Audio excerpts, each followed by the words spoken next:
días, hermanos y amigos que nos visitan.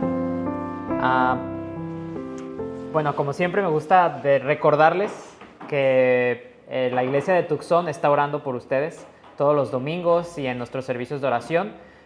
La iglesia está al pendiente de ustedes, entonces me gusta siempre recordarles eso, que tienen una iglesia que está orando por ustedes. Y a cambio lo único que les pedimos es que también hagan lo mismo, que estén orando por nosotros allá en Tucson. Gracias a Dios la iglesia ha estado también creciendo. Tuvimos bautismos hace 2 semanas. Tuvimos el bautizo de tres hermanos del ministerio hispano, ministerio en español. Tuvimos jóvenes que se estuvieron bautizando, entonces son buenas noticias. Y como siempre nos da gusto venir aquí a la iglesia y estar con ustedes. Antes de comenzar nuestra predicación, vamos a tomar un tiempo para orar. Nuestro Dios, te agradecemos, Padre, que estamos aquí por tu voluntad. Te agradecemos que estamos aquí las personas que tú has llamado para estar aquí en este momento.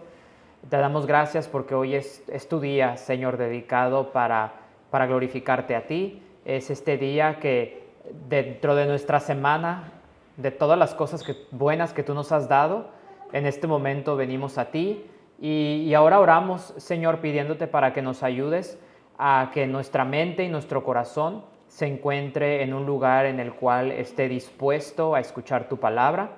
Pedimos tu ayuda porque nuestros cuerpos son débiles, nuestros cuerpos se cansan, pero te pedimos que fortalezcas nuestro espíritu para escuchar tu palabra.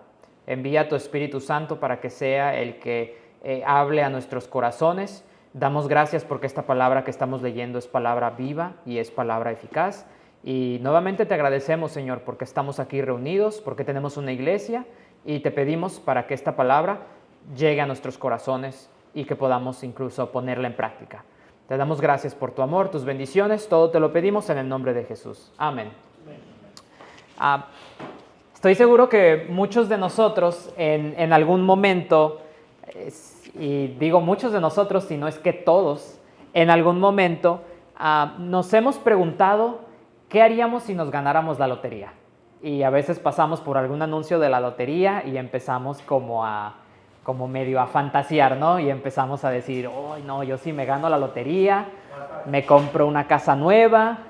Yo sí me compro la lotería, me compro un carro nuevo, a mi familia le empiezo a comprar y ya empezamos a hacer cuentas, ¿no? Pues un milloncito para acá, para mi familia, y empezamos a repartir dinero que no tenemos, pero empezamos a fantasear con eso, ¿no? Y a veces hasta, voy a decir así, los más piadosos empezamos a decir, bueno, pero lo primero voy a dar el diezmo, ¿no? Y hasta casi estamos haciendo medio la oración y volteando con Dios diciendo, por si el Señor me está escuchando, yo sí me acuerdo de Dios, para que Dios sepa que yo sí me puedo ganar la lotería y me acuerdo de Él.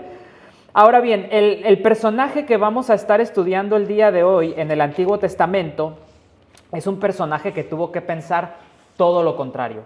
Fue un personaje que lo tenía todo y tuvo que pasar de una vida de riquezas a una vida en la cual sería una vida de miseria, y pasar de una vida de rey, de tener banquetes, cenas lujosas, a pasar a vivir de un palacio a vivir en un desierto, y pasar de esos banquetes a comer solamente pan.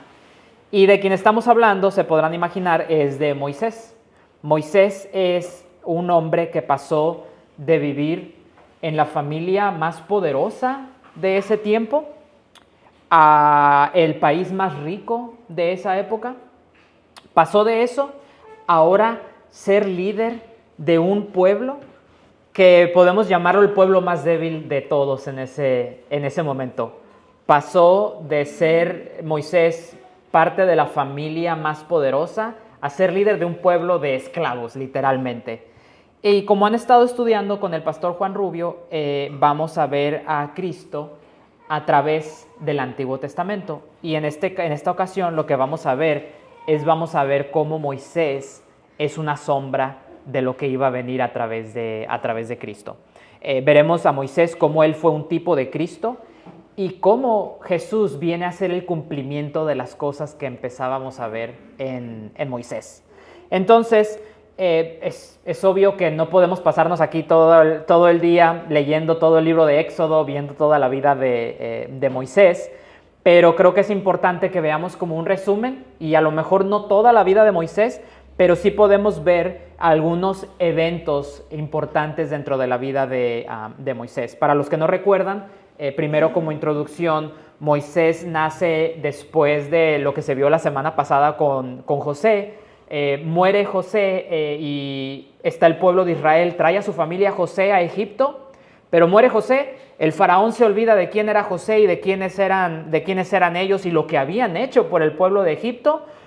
Llega el momento en el cual viene un nuevo faraón, y este nuevo faraón lo que hace es que comienza a esclavizar al pueblo de Israel, pero el pueblo de Israel crece, y crece tanto al grado que empieza a darle, vamos a decirlo así, miedo al faraón, de tanto que estaba creciendo este pueblo de Israel.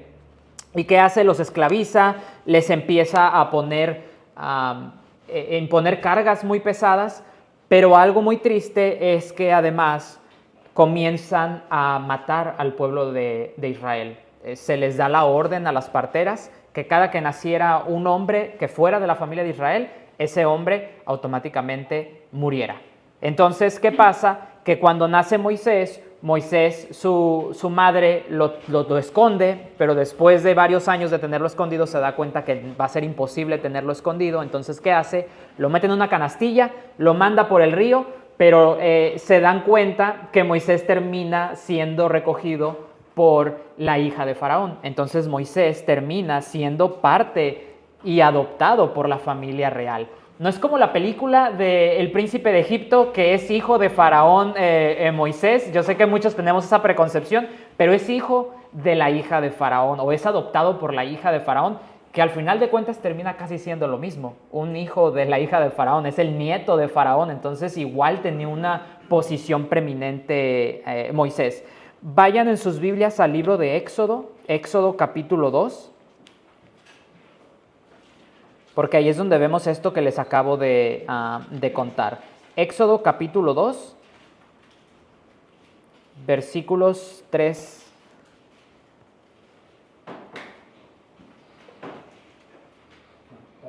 En el versículo 3 de Éxodo capítulo 2 dice: pero no pudiendo ocultarle más tiempo, tomó una arquilla, esta es la mamá de Moisés, arquilla de juncos, y la calafateó con asfalto y brea, y colocó en ella al niño y lo puso en un carrizal a la orilla del río.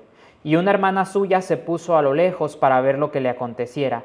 Y la hija de Faraón descendió a lavarse al río, y paseándose sus doncellas por la ribera del río, vio ella la arquilla en el carrizal, y envió una criada suya a que le tomase. Entonces, como les digo, Moisés crece, y crece sabiendo Moisés que él es parte del pueblo de Israel, o que él es descendiente de esta nación. Y entonces lo que vamos a hacer es, vamos a ver la historia de Moisés, vamos a dividirla en 3 puntos, a lo mejor pudiéramos llamar hasta en 3 actos. Para los más jóvenes vamos a ver la historia de Moisés en 3 eventos canónicos, como lo podríamos llamar. Y entonces, el primer evento importante dentro de la vida de Moisés, vamos a ver que lo primero que hace Moisés es escoger a su pueblo. Moisés lo que hace primeramente en su vida es escoger a su pueblo. Es en Éxodo capítulo 2 y versículo 11. Ahí más adelante ustedes se van a dar cuenta que dice, desde el versículo 11 dice: en aquellos días sucedió que crecido ya Moisés salió a sus hermanos y los vio en sus duras tareas, y observó a un egipcio que golpeaba a uno de los hebreos sus hermanos. Entonces miró a todas partes, y viendo que no parecía nadie, mató al egipcio y lo escondió en la arena. Al día siguiente salió y vio a 2 hebreos que reñían. Entonces dijo al que maltrataba al otro: ¿por qué golpeas a tu prójimo? Y él respondió: ¿quién te ha puesto a ti por príncipe y juez sobre nosotros? ¿Piensas matarme como mataste al egipcio? Entonces Moisés tuvo miedo y dijo: ciertamente esto ha sido descubierto. Oyendo Faraón acerca de este hecho, procuró matar a Moisés, pero Moisés huyó de delante de Faraón y habitó en la tierra de Madián. Si se dan cuenta, lo que está pasando aquí es que Moisés, vamos a decirlo así, revela en dónde está su corazón. Cuando Moisés mata a este egipcio, primero que nada, nadie mata por deporte. Tendría que haber en el corazón de Moisés durante muchos años debió de haber visto las condiciones en las que vivía el pueblo de Israel, su pueblo, y Moisés estaba consciente de las consecuencias de lo que iba a significar matar a este egipcio. Y aún así, Moisés escoge defender a su pueblo y escoge entonces, yo me imagino que hasta Moisés lo meditaba en algunos momentos de su vida. Por eso les digo que como a diferencia del ejemplo del principio, Moisés era todo lo contrario. Moisés a veces probablemente se preguntaba qué sería de él si en algún momento tuviera que escoger él irse con el pueblo de Israel. Moisés tendría que dejar toda esta vida de rey, toda esta vida de riquezas, para entonces dejarlo todo y huir junto con el pueblo de Israel. Entonces, cuando Moisés se enfrenta con esta situación, mira lo que está sucediendo, mira al egipcio que golpea a uno de los hebreos, sus hermanos. ¿Qué hace Moisés? Moisés escoge a su pueblo y decide entonces, con esta acción, revela a Moisés, ahora sí que de qué lado está. Y Moisés entonces revela en su corazón, o revela cómo su corazón está dispuesto a dejarlo todo para entonces ser maltratado junto con el pueblo de Israel, correr el riesgo de terminar esclavizado, porque hasta este momento Moisés no ha sido llamado por Dios para liberar al pueblo de Israel. Hasta este momento las únicas opciones de Moisés son huir al desierto o quedarse a ser esclavizado junto con el pueblo de Israel. Moisés no tenía ni idea de lo que Dios iba a hacer con él, pero entonces Moisés estaba dispuesto. Por fe Moisés estaba dispuesto. Vean lo que dice Hebreos capítulo 11, versículo 24.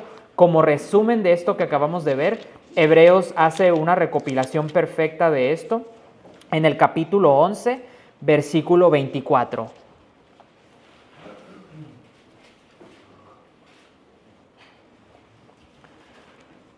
Hebreos capítulo 11, versículo 24, y vamos a leer hasta el versículo 29.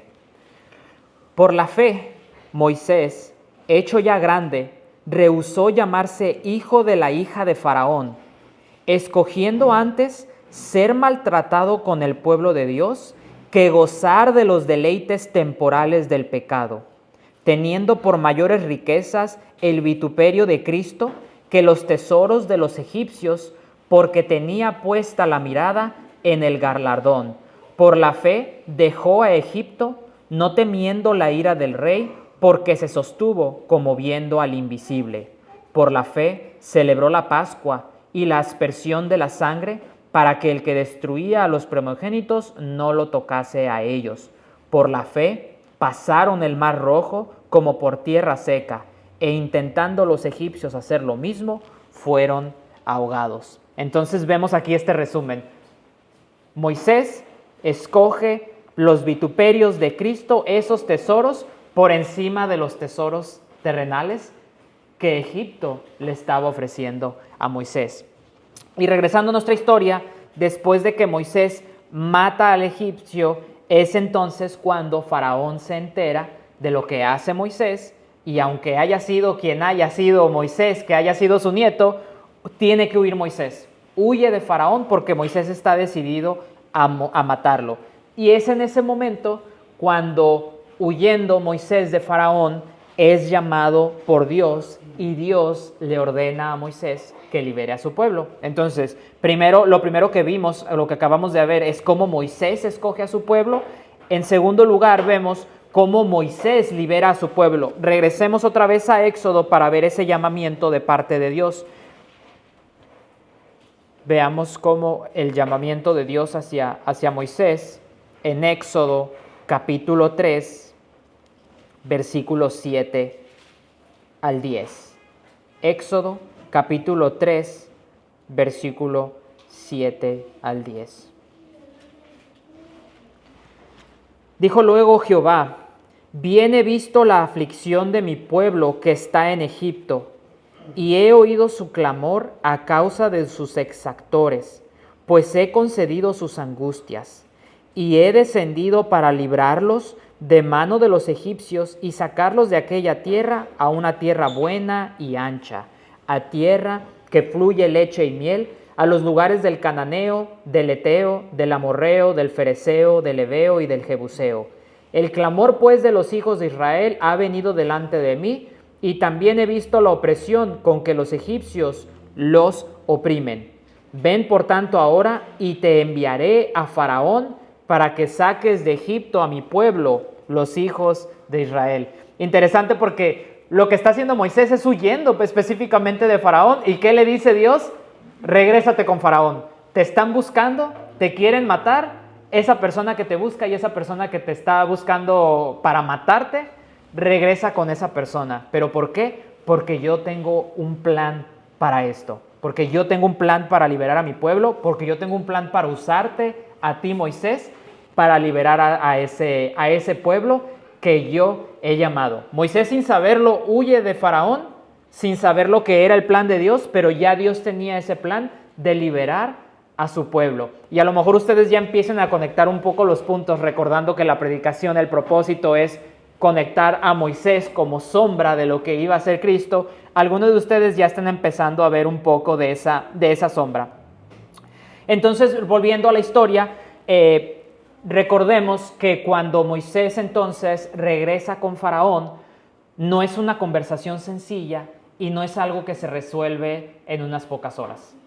Vemos en la historia cómo el corazón de Faraón es endurecido al grado que se rehúsa Faraón a liberar al pueblo, se resiste Faraón a liberar al pueblo de Israel. ¿Y qué sucede? Que Dios muestra su poder a través de las plagas. Vemos las 10 plagas a través del libro de Éxodo, vemos el agua convertida en sangre, vemos la plaga de las ranas, la plaga de los piojos, las moscas, la muerte del ganado, las úlceras, granizo, langostas, tinieblas y por último la muerte de los primogénitos y la celebración de la Pascua. La misma Pascua que Cristo celebra más adelante, esa misma Pascua es la que vemos en el Éxodo. Hoy no tenemos el tiempo para detenernos en eso, pero es increíble la similitud y lo que vemos ahora en el nuevo pacto a través de esa Pascua. Pero después de estas 10 plagas es entonces cuando el pueblo de Israel es guiado a través de Moisés, salen de Egipto, llegan al Mar Rojo, el pueblo de Israel se desespera porque voltean y lo único que ven es a los egipcios detrás con los caballos listos para matarlos y delante solamente el Mar Rojo. Pero ¿qué pasa? Dios abre las aguas del mar, pasan en seco todo el pueblo de Israel a través del mar. Como leíamos en Hebreos, Faraón y sus caballos se ahogan en ese mar. Ellos no pueden cruzar, cruza en seco el pueblo de Israel, vienen detrás Faraón buscándolos, no logran cruzar y entonces el pueblo, ¿qué sucede? Comienza a caminar por el desierto. Por el desierto son guiados por una columna de fuego por la noche, por una nube durante el día y por si fuera poco, Dios les provee del maná al pueblo de Israel mientras están en el desierto. Y entonces es aquí cuando llegamos al tercer momento en la vida de Moisés, el tercer momento importante de la vida de Moisés, que es cuando llegan al desierto de Sinaí y llegan al monte que está en Sinaí. Moisés sube entonces al monte, recibe la ley de parte de Dios, tanto la ley moral como las leyes para el pueblo de Israel. Y como les digo, ese nuestro tercer punto. Nos vamos a saltar mucho, pero quiero que veamos entonces Éxodo capítulo 19. Éxodo capítulo 19 y vamos a leer la sección del versículo 2 hasta el versículo 7. Como les digo, ya nos saltamos muchas partes de la vida de Moisés, nos saltamos las 10 plagas, por eso es que nos saltamos varios capítulos, nos saltamos, les acabo de resumir yo a ustedes entonces cuando cruzan por el Mar Rojo, pero entonces quiero que veamos esta tercera parte o este tercer momento en la vida de Moisés, que lo vemos en Éxodo capítulo 19, versículos 2 al 7. Dice: habían salido de Refidim y llegaron al desierto de Sinaí y acamparon en el desierto. Y acampó ahí Israel delante del monte. Y Moisés subió a Dios. Y Jehová lo llamó desde el monte diciendo: así dirás a la casa de Jacob y anunciarás a los hijos de Israel: vosotros visteis lo que hice a los egipcios y cómo os tomé sobre alas de águila y os he traído a mí. Ahora pues, si diereis oído a mi voz y guardareis mi pacto, vosotros seréis mi especial tesoro sobre todos los pueblos, porque mía es toda la tierra. Y vosotros me seréis un reino de sacerdotes y gente santa. Estas son las palabras que dirás a los hijos de Israel. Entonces vino Moisés y llamó a los ancianos del pueblo y expuso en presencia de ellos todas estas palabras que Jehová le había mandado. Y todo el pueblo respondió a una y dijeron: todo lo que Jehová ha dicho haremos. Y Moisés refirió a Jehová las palabras del pueblo. Entonces Jehová dijo a Moisés: he aquí yo vengo a ti en una nube espesa, para que el pueblo oiga mientras yo hablo contigo, y también para que te crean para siempre. Cuando Moisés entonces da la ley al pueblo de Israel, lo que hace Moisés básicamente es fungir como profeta. Profeta porque lo que hace Moisés es ser ese intermediario entre Dios y el pueblo para dar la palabra de Dios, dársela al pueblo. Normalmente cuando escuchamos la palabra profeta pensamos en alguien que habla más sobre el futuro. Incluso hoy en día ya la palabra profetizar la relacionamos automáticamente con que alguien está hablando sobre algo que pasará en el futuro. Pero regularmente cuando había un profeta en el pueblo de Israel, lo que el profeta hacía era hablar al pueblo lo que Dios estaba en ese momento queriendo hablar al pueblo, y no siempre era algo en el futuro. A veces era amonestación, y como en este caso a veces eran leyes y cosas que Dios estaba demandando del pueblo. Entonces Moisés se convierte en este profeta para hablar de parte de Dios a los hombres, y como profeta Moisés sube a encontrarse con Dios en el monte Sinaí y recibe de parte de Dios las leyes que Dios y los mandamientos que el pueblo de Israel debería de seguir. Quiero hacer un paréntesis aquí rápido. Dios le da al pueblo de Israel 3 tipos de leyes. Les da la ley moral, les da las leyes judiciales y las leyes ceremoniales. La ley moral es lo que nosotros conocemos como los 10 mandamientos. Esa ley es la misma ley que aplica para nosotros el día de hoy. Nosotros hoy en día también tenemos la ley moral y los 10 mandamientos.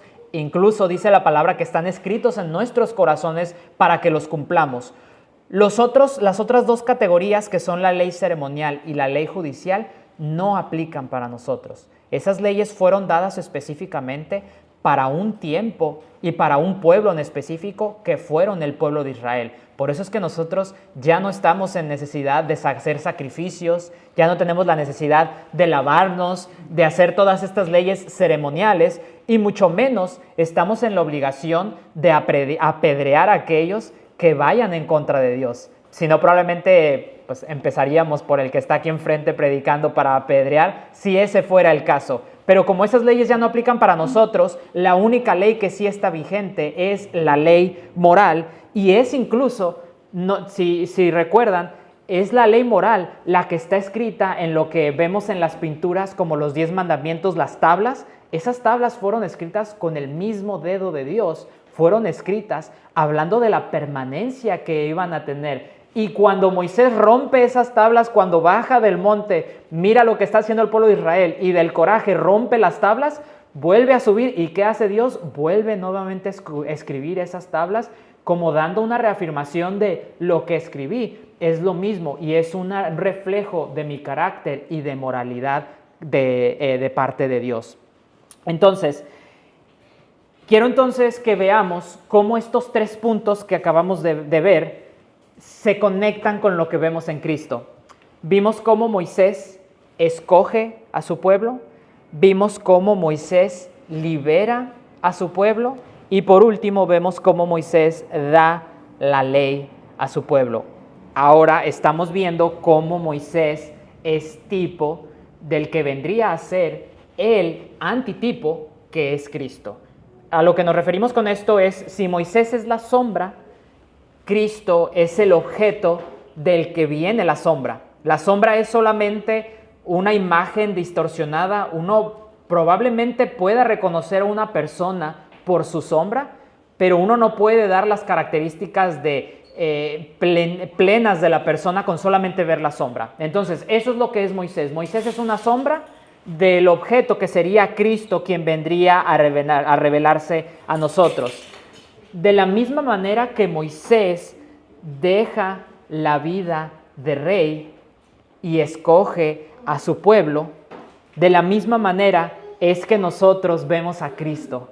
Vemos a Cristo dejando su posición de más que rey y decide habitar en medio de su pueblo. Vamos a ver lo que dice Filipenses capítulo 2 y versículo 6.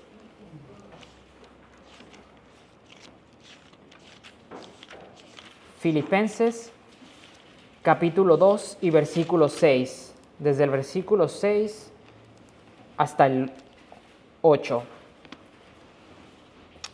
Vamos a ver cómo la palabra nos habla sobre esto mismo con respecto a Cristo y la humillación de Cristo. En el versículo 6, hablando sobre Cristo, el cual, siendo en forma de Dios, no estimó el ser igual a Dios como cosa a que aferrarse, sino que se despojó a sí mismo, tomando forma de siervo, hecho semejante a los hombres, y estando en la condición de hombre, se humilló a sí mismo, haciéndose obediente hasta la muerte y muerte de cruz. Lo que Moisés tenía y dejó como miembro de la familia de Faraón, en nada se va a comparar con la humillación de Cristo. Ahorita nuestra mente ni siquiera puede comprender lo que es el cielo.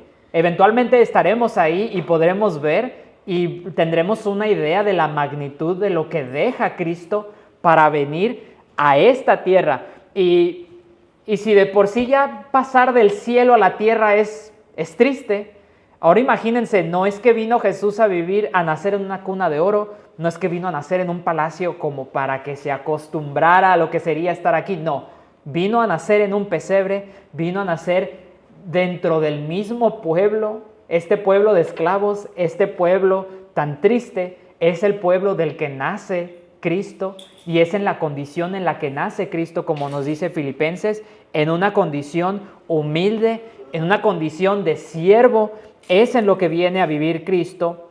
Voluntariamente viene a esta tierra, viene a aquel, como dice la palabra, el que no conoció pecado por nosotros, se hizo pecado, vive la vida de siervo, y el mismo pueblo que le reclama a Moisés, que por qué los había sacado de Egipto.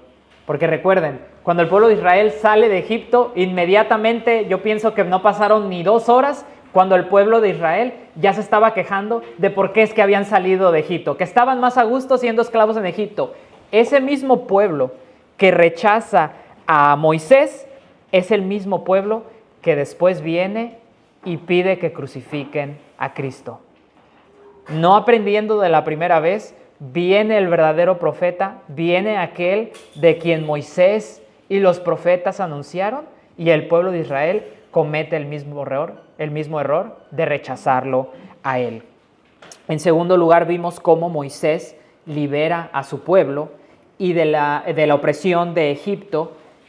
Los lleva durante 40 años por el desierto Moisés, y justamente acabamos de leer en el libro de Números sobre esto, que Moisés, aún con todo lo que pasó, aún con todo lo que soportó, y a Moisés lo vemos como un gran hombre, y naturalmente y con toda claridad y sin duda podemos ver que Moisés sufrió mucho por el pueblo de Israel, y lo conocemos como un hombre que resistió las pruebas, pero aún con todo eso, Moisés no pudo introducir al pueblo de Israel a la tierra prometida.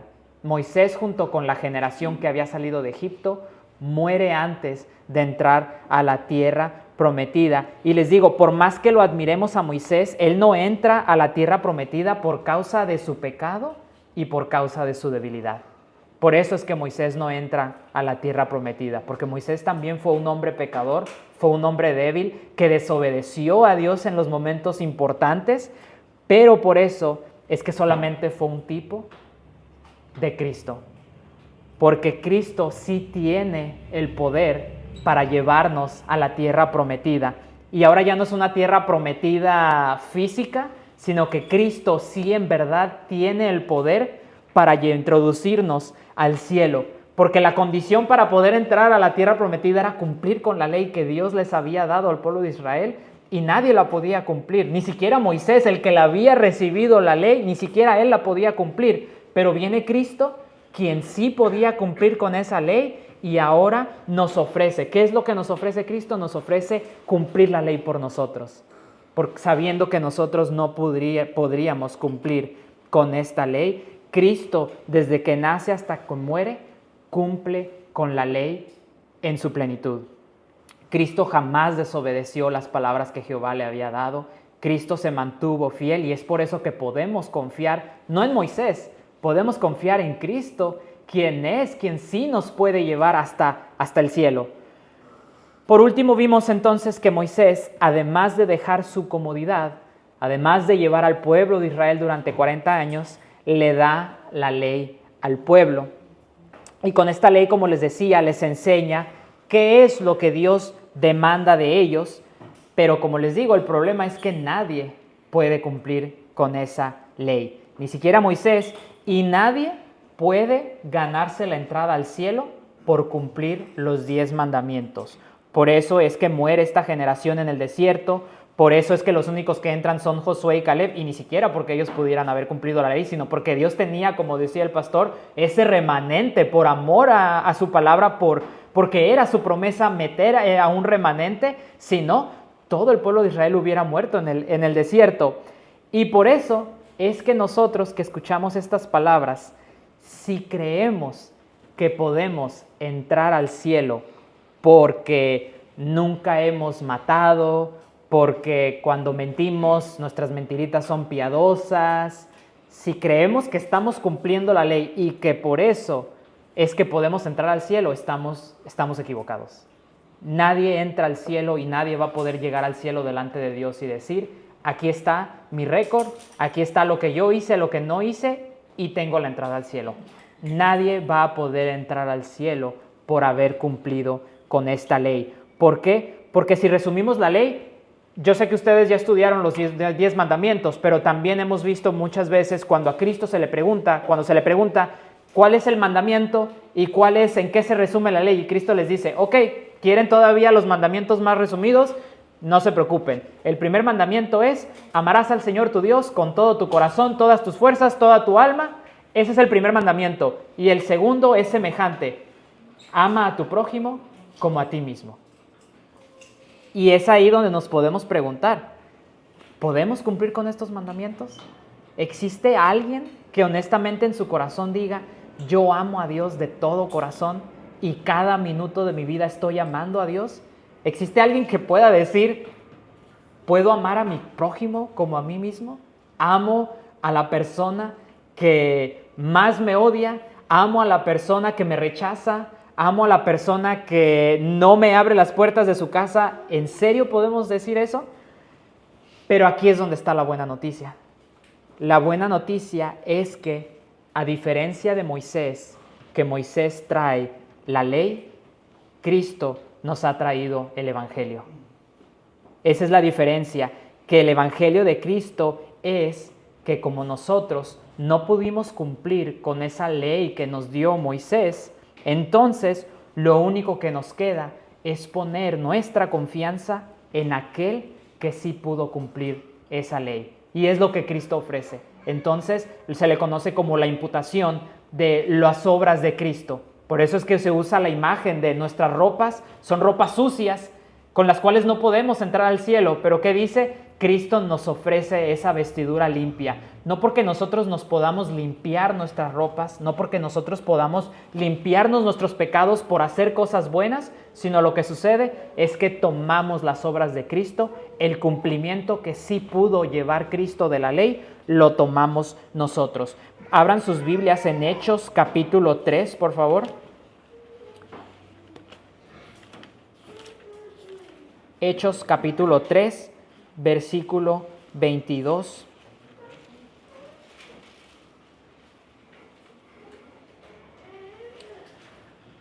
Y 23. Moisés sabía de esto, Moisés sabía que él no era el último profeta o el más importante, porque dice el versículo 22, porque Moisés dijo a los padres, el Señor vuestro Dios os levantará profeta de entre vuestros hermanos como a mí.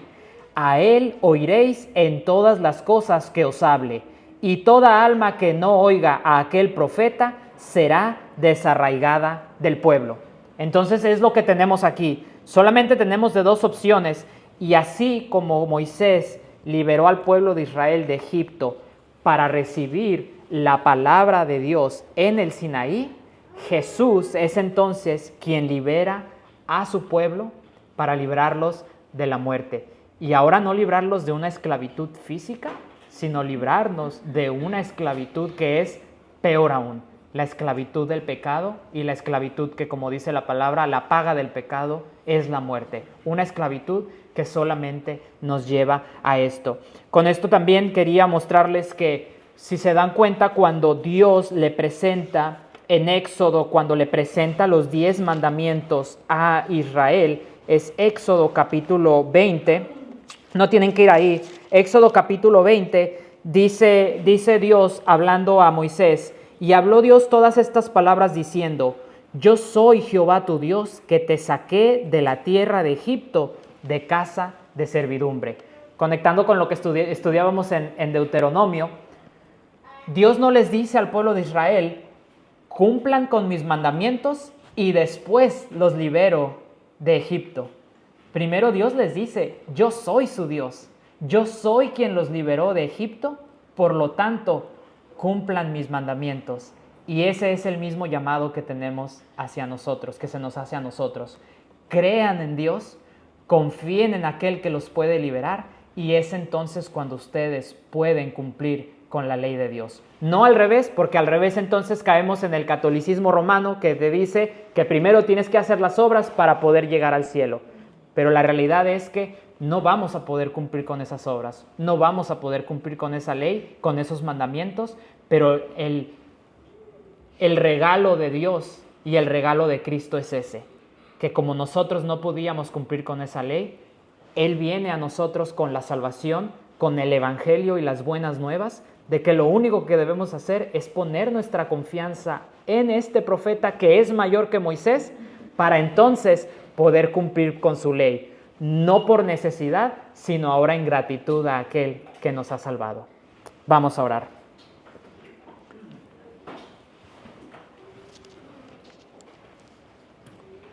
Señor, muchas gracias por tu palabra. Gracias, Padre, porque no merecemos esta salvación, pero aún así tú la has ofrecido a todos nosotros. Gracias porque nos has ofrecido el regalo de poder escuchar esta palabra. Gracias porque nos has dado la oportunidad de escuchar esta palabra, Señor. Y ahora poner delante de nosotros la vida y la muerte, pues todos aquellos que escuchan de tu evangelio se encuentran con esa oportunidad de escogerte a ti y de escoger la vida. Te damos gracias por los hermanos aquí presentes, quienes ya han escogido de tu salvación. Te damos gracias y oramos a ti por aquellas personas que puedan escuchar estas palabras, para que en algún momento sea tu palabra la que abre a sus corazones y nos recuerde esto, Señor, que nada de lo que nosotros podamos hacer nos va a poder ayudar a llegar al cielo en lo más mínimo. Gracias por tu ley, porque también esa ley es buena. No solamente nos condena, sino que nos hace ver nuestra condición para entonces nosotros venir a Cristo y entonces nosotros poder reconocer tu amor y reconocer ese regalo que tú has dado a nosotros. Te pedimos perdón y nos arrepentimos de nuestras faltas y nuestros pecados, pero te damos gracias por sobre todo, por lo bueno que tú eres. Te pedimos por el resto de nuestro día y te damos gracias por este servicio. Te lo pedimos todo en el nombre de Jesús.